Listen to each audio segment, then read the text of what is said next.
চিরদিনই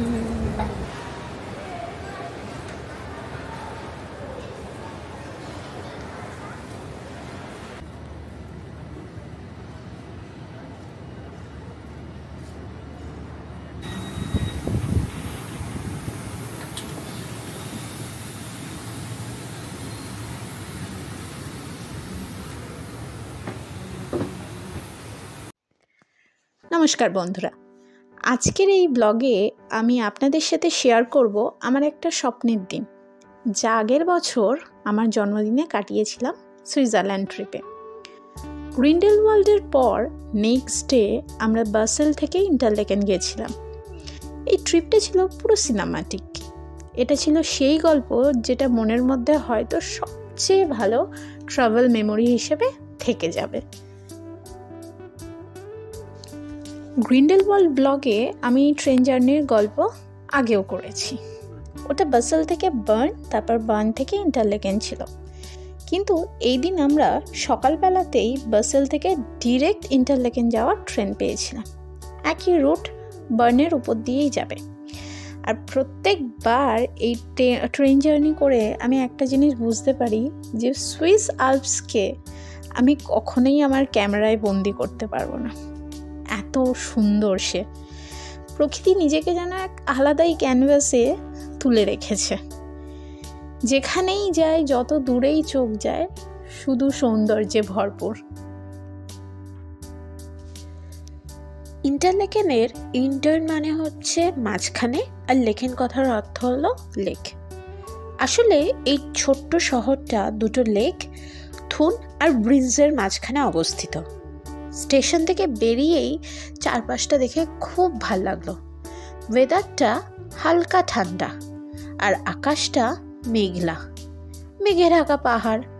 আর তাছাড়া বৃষ্টির সময় প্রকৃতি এক অপূর্ব রূপ নেয় যেন। ওই দিনটাও কিছুটা এরকমই ছিল। ইন্টারলেকেনের দুটো স্টেশন আছে, ইন্টারলেকেন ইস্ট আর ইন্টারলেকেন ওস্ট। তো আমরা ইস্টে নেমে বাসে ধরে গেছিলাম, 3 মিনিট লেগেছিল। আপনারা ওস্টে নেমে হেঁটেও যেতে পারেন বা বাসে করেও যেতে পারেন, আপনাদের চয়েস। আসলে ইন্টারলেকেনের পর আমরা আমাদের জার্নি কন্টিনিউ করেছিলাম, সেটা পরের ব্লগে আপনারা দেখতে পাবেন। তাই আমরা কি করেছিলাম, ইন্টারলেকেন ইস্ট থেকে বাস ধরে গিয়ে যে জায়গাটা মেনলি আমাদের যাওয়ার কথা, মানে আমরা গেছিলাম, সেটা হলো ডিডিএলজের যে আইকনিক স্পট যেখানে শ্যুট হয়েছিল শাহরুখ কাজলের, মানে আমাদের রাজ সিমরানের মুভমেন্ট ওটা, তারপর ইয়াশরাজ চোপড়ার স্ট্যাচু। ওই জায়গাটা আমরা এক্সপ্লোর করে হেঁটে হেঁটে ওস্টে পৌঁছে তারপর ট্রেন ধরে আমরা নেক্সট ডেস্টিনেশনে গেছিলাম। তো আমাদের জার্নিটা এরকমভাবেই ছিল।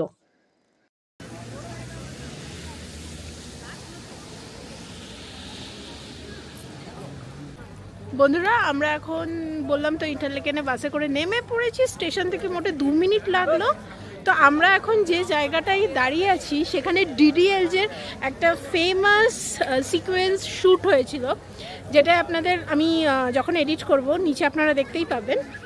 তো যেখানে কি হয়েছিল, কাজলের সাথে শাহরুখের যে ঝগড়াটা হয়েছিল, তারপর শাহরুখ কাজলকে সরি বলতে এসেছিলো আর একটা গোলাপ দিয়েছিল, গোলাপের মধ্যে জল ছিল, যেখানে পিক পিক করে শাহরুখ কাজলের মুখের মধ্যে দিয়েছিল। তো সেই সিকোয়েন্সটা যেখানে শুটিং হয়েছে সেখানেই আমরা দাঁড়িয়ে আছি। আর এখানে প্রচুর ইন্ডিয়ান ট্যুরিস্ট এসছে। আপনারা দেখলে বুঝতেই পারবেন আমরা সুইজারল্যান্ডে আছি।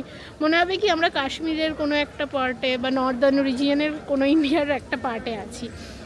তো সেই জায়গাটা এখন আপনাদের দেখাচ্ছি। এই দেখুন,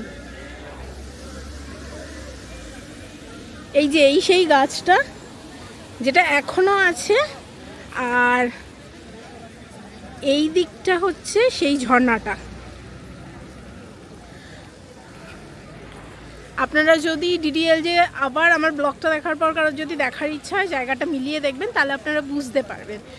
আর জায়গাটা আমি অল ওভার আপনাদের পুরো দেখাচ্ছি। এই দেখুন, এটা রাস্তা, এদিক থেকে আপনার যাবে হচ্ছে এই যে পুরো গার্ডেন করা, এখানে ফুল লাগানো আছে। এই ঝর্ণাটা, এই সেই গাছটা, এখানেও ফুল আছে। আর ঠিক এই জায়গাটায় এসআরকে আর কাজল দাঁড়িয়েছিল আর শ্যুট হয়েছিল সেই আইকনিক মুভি দিলওয়ালে দুলহানিয়া লে যায়েঙ্গে। আমার এই ইন্টারলেকেনের ব্লগটা আপনাদের কেমন লাগছে অবশ্যই অবশ্যই অবশ্যই জানাবেন কিন্তু বন্ধুরা। আর ভালো লাগলে লাইক শেয়ার সাবস্ক্রাইব তো আপনারা করেই দেন। আজকের ওয়েদারটা লাকিলি বৃষ্টি ছিল, কিন্তু বৃষ্টি হয়েছে বোঝাই যাচ্ছে কারণ রাস্তাঘাট ভেজা, কিন্তু এই মুহূর্তে বৃষ্টি হচ্ছে না, সুতরাং আমরা লাকি আছি। আমার এসআরকে ঘুরে বেড়াচ্ছে। আজ আমরা দুজনে বেরিয়েছি, দেবাশিস দা রিয়া নেই, তো বেশ ভালো লাগছে, খুব ভালো লাগছে। ইন্টারলেকেন হচ্ছে সুইজারল্যান্ডের অন্যতম সব থেকে সুন্দর শহরটায় যখন আমি স্টেশনে নেমে যখন বাসে করে আসছিলাম, সত্যি এত সাজানো গোছানো, ভীষণ সুন্দর লাগছিল। তো বন্ধুরা, আমি যেমন বলছিলাম যে আমরা আছি হচ্ছে সেই ডিডিএলজের স্পটটাতে। এবার আমি আপনাদের একটা জায়গা দেখাবো, এই জায়গাটায় সেই শুটিংটা হয়েছিল। আর পিছনে যে এই গাছগুলো গাছ সরি, এটা কিন্তু এখনো সেম আছে। আপনারা ভাবছেন কবে সেই ডিডিএলজের শুটিং হয়েছিল, কবে রিলিজ হয়েছে, আজ এত বছর পরেও এই জায়গাটা কিন্তু একই আছে। এর থেকে আমরা বুঝতে পারি এখানকার মানুষরা প্রকৃতি বা নিজের ঐতিহ্যকে কতটা ভালোবাসে, সেটা খুব ভালোভাবে সংরক্ষণ করে রাখে। যেমন আমি যেহেতু আমরা প্রাগে থাকি, আমি প্রাগেও দেখেছি এরা হেরিটেজ জিনিসটাকে খুব সুন্দর করে সাজিয়ে রাখে। এই জায়গাটার এই গাছগুলো কিন্তু এরা কাটেনি, কিন্তু দেখুন সেই সেমভাবে জিনিসটা রেখে দিয়েছে। আর এখন যেহেতু ফলসের টাইম শুরু হয়ে গেছে অলরেডি, ওই জন্য এই যে গাছের কালারও চেঞ্জ হতে শুরু করেছে। এই যে এই গাছটা, এখানটায় এই ঝর্ণাটা, সবই একই আছে। খুব সুন্দর লাগছে, পিছনে পাহাড়, এত সুন্দর গ্রাউন্ড, কি সুন্দর বাগান আছে। গরমকালে এগুলো আরও, মানে শীতের সময় ফলসের টাইম যেহেতু শুরু হয়ে গেছে, একটু ফুলগুলো মুরঝে যাচ্ছে। তো গরমকালে আরও সুন্দরভাবে এগুলো থাকে।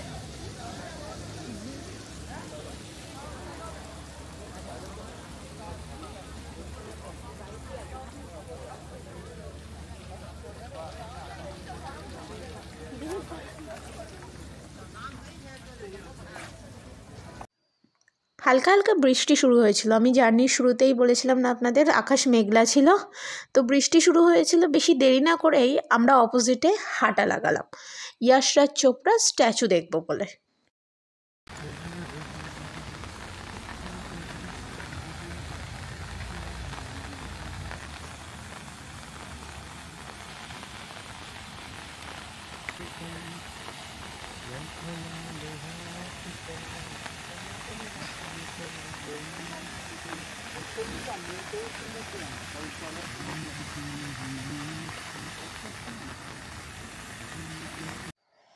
তারপর হেঁটে আমরা গেলাম ইয়াশরাজ চোপড়ার স্ট্যাচুর কাছে।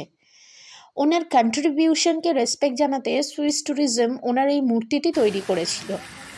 সুইস অ্যালপসকে ইন্ডিয়ান অডিশনের চোখে রোম্যান্টিক করে তুলেছে যে মানুষটি, সেটি হলেন ইয়াশ চোপড়াই, এবং উনি ইন্টারলেকেনের অ্যাম্বাসেডার। সত্যি ইন্ডিয়ানদের কাছে এটা একটা খুব গর্বের বিষয়। ওনার মুভি কিন্তু ভারত থেকে একাধিক পর্যটক সুইজারল্যান্ডে এনেছেন, এবং এখনও পর্যন্ত এই জায়গাটায় যখন আমরা ঢুকেছিলাম তখন দেখছিলাম কি প্রচুর লোকের এক্সাইটেড যে এখানে শাহরুখ খান আর কাজল এসছিল, রাজ সিমরান, ডিডিএলজের গান, রিল বানানো, মানে 18 থেকে শুরু করে, ছোট থেকে শুরু করে মধ্যবয়সী কিংবা বয়স্ক মানুষ, সবাইয়ের একটা এক্সপ্রেশনই মুখের আলাদা ছিল।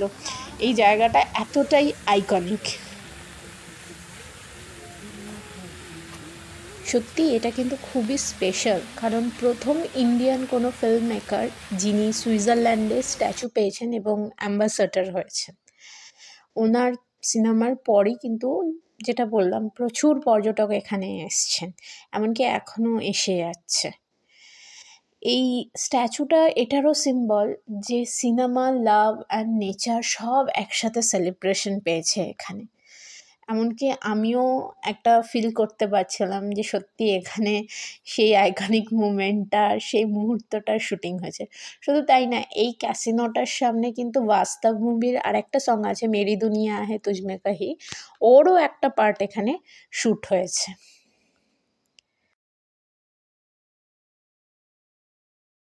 ভগবান বলছে দাঁড়া দেখাচ্ছি মজা, বলে বৃষ্টি শুরু করে দিয়েছে। কিন্তু তাও এখানে এরকম ওয়েদার হলেও কি ভারতীয়দের কিন্তু ভিড় একটুও কমছে না। সবাই ছাতা ছাড়াই, ঠান্ডা লাগার ভয় তো দূরের কথা, ছাতা ছাড়াই বেশ জ্যাকেট ফ্যাকেট খুলে স্টাইল মেরে এসআরকে ডিডিএর যে শ্যুট করছে, মানে ফটো তুলছে, রিল বানাচ্ছে। ওই দেখুন বন্ধুরা, ওই যে প্যারাগ্লাইডিং করে নামবে, রোটেট হচ্ছে।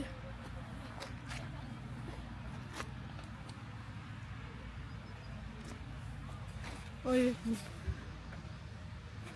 ওই যে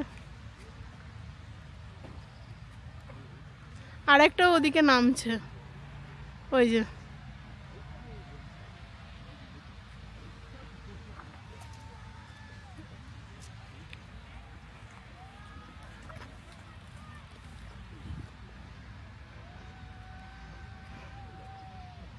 উফ, যারা প্যারাগ্লাইডিং করছে তারা নামার সময় খুব চিৎকার করছে।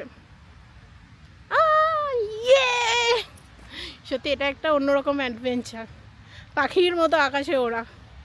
ওই যে আমার এসআরকে আসছে, বাবি একটু এসআরকে পোস্টটা দাও। সাবাস। সানোরিটা কোথায় আপনার?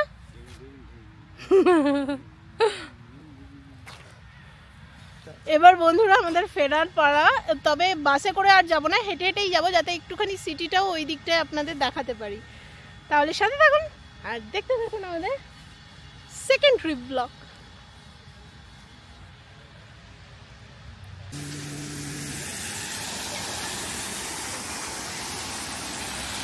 হেঁটে হেঁটেই যাচ্ছি কারণ শহরটা এত সুন্দর, আপনাদেরকেও দেখাবো, আমরাও এনজয় করব। তো দেখতে থাকুন বন্ধুরা। আশেপাশের এই সাইডে আছে হচ্ছে, এই যে দেখতে পাচ্ছেন মার্কেট আছে, রেস্টুরেন্ট আছে, এই দেখুন এদিকে মার্কেট আছে, রেস্টুরেন্ট আছে, আর এগুলো হচ্ছে ল্যাম্পপোস্ট, খুব সুন্দর করে সাজানো, ফুল আছে, যেখানে সুইস ফ্ল্যাগ আছে, ক্যান্টনের ফ্ল্যাগ আছে, এই দেখুন এই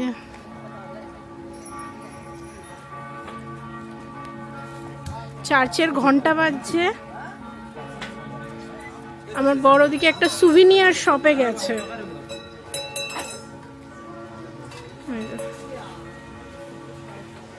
এই সুইস বেল যে আছে না, ও যে বাজাচ্ছে, এই সুইস বেল কিন্তু খুব ফেমাস এখানে। এখানকার যে গরু আছে, গরুদের গলায় এটা ঝোলানো থাকে।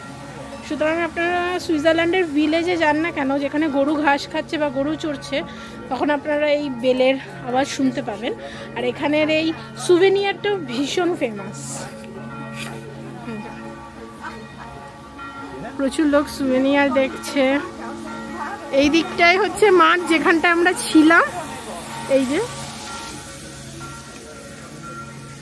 আর এখন আমরা যাচ্ছি হচ্ছে ওই দিকটা।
না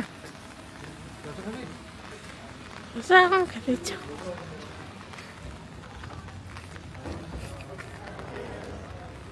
বলো ভাবি, ইন্টারলেকেন কেমন লাগলো? হালকা হালকা বৃষ্টি হচ্ছে, বেশি জোরেও হচ্ছে না, কখনো ছাতা খোলা হচ্ছে, কখনো ছাতা বন্ধ করা হচ্ছে, সব মিলিয়ে খুব ভালো লাগছে।